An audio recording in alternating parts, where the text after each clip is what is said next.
A Voltaire woman is helping people heal with the help of her paintbrush.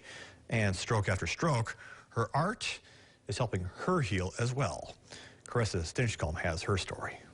A lot of people like to call me Jack of all trades. When Lacey Holman isn't working as a paraprofessional teacher at Volva School, being an assistant volleyball coach, a mother, and a wife, she's painting.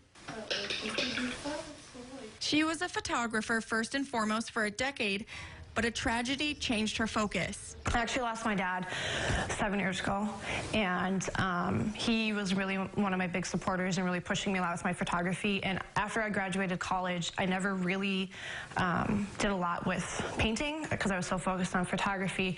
And then after he passed, the only way to kind of get me through my dark side was I just picked up a paintbrush literally a week or two after he passed, and I just started painting. She says painting helped herself grieve.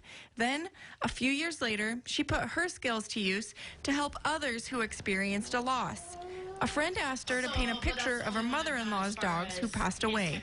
I love it and I connect with it because, I recently lost my dog 4 or 5 years ago, and it's hard, and I can't draw or paint people, so I feel like a loved one, being an animal, is important. Holman uses watercolor or acrylic depending on what the person wants. She pulls up a picture or two of the pet and gets to work.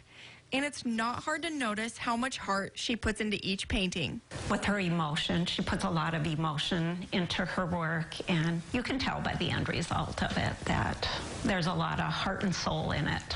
It may take days, but she says it's well worth it for her clients and for herself. By doing this, if I can give back to people that have lost an animal, that means so much to them. And to me, I feel completed, and I feel like, okay, I've done something good by giving them back their pet that they have recently lost.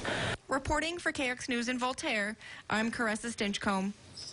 If you would like to see more of Holman's art, you can head to our website, kxnet.com.